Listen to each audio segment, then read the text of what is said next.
Hello, thanks for watching this brief video. My name is Kim Louie. I'm a real estate consultant and broker in Waterloo Region, Ontario. And one of the things I'd like to talk about in this video is pricing. And more importantly, the dangers of pricing with the wrong strategy. As you may or may not know from watching previous videos that I've done, there are three factors in selling a home. Obviously the most critical is pricing, which is what we'll cover here. The other two being marketing and accessibility to the home for people to view it.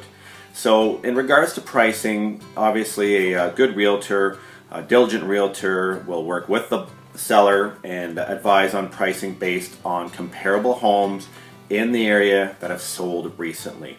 We do also use expired listings and active listings to put things into context, but really it revolves around what is the market paying for a comparable home in your area recently. So the five problematic ways of pricing and the incorrect strategies involve different things, and I'll start out with the list. So the first one is basing your home's asking price on another active home that is for sale.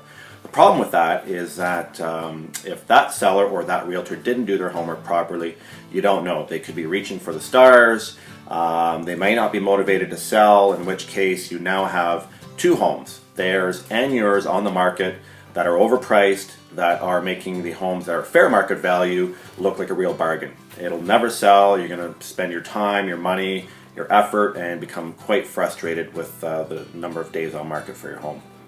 The second incorrect pricing strategy would involve basing your price on recent renovations. So as most people know, you never get back 100% of what you spend on the renovations, and the older the renovations, obviously the less you can expect in return. But one of the reasons that is a problem pricing it based on recent renovations is that those particular renovations may not suit the tastes of the potential buyers, of the marketplace. They may be something that you like, but someone else may not. A good example would be a pool. A pool, while definitely is expensive, definitely can add to the enjoyment of the property. To people who like pools, it tends to have the effect of actually taking it a little longer to sell, and quite often adds zero value to the home. The third incorrect pricing strategy would be basing your asking price on how much money you need, whether it's to move forward with a new chapter in your life, buy your next home. I don't know how else to put it. Buyers do not care how much money you need. They only care how much value they get from your home at that price compared to other comparable homes. So again, not a good way to price your home. The fourth strategy, which will not work, is basing the price of your home on a different style or type of home. So something that is not comparable, or basing it on a similar home in a different area. As many people know, and as I can definitely tell you, real estate is very localized, and that's why when I do a comparative market analysis, I will always look at homes in the area. Even if nothing has sold recently, it has to be homes in that area. So what you do in that case is you look at homes in that area that are comparable, that have sold and then resold, and you extrapolate from that the kind of appreciation that can be expected. You should never use homes outside of the area, and never use homes that are not similar. And the fifth one, which is probably the most common incorrect strategy that I see on the market, would be to, we call it the let's try this price.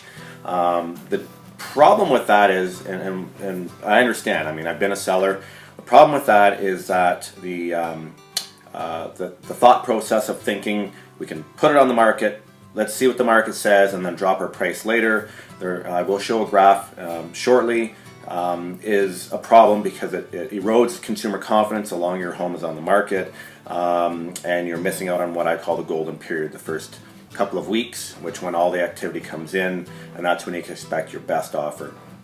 The let's try this strategy, if you think about it, it's already been done. Let's try this. All the homes that I'm showing you in the comparative market analysis, they've tried it. They've tried this price, they've tried the prices that they've tried, and we have empirical evidence on how much the homes have sold for. So definitely not a good strategy as well. So thank you very much for watching this brief video. If you do have any questions whatsoever, you don't have to be moving to contact me. I'm more than happy to be considered your real estate resource, and feel free to contact me and have a wonderful day. Happy house hunting, folks.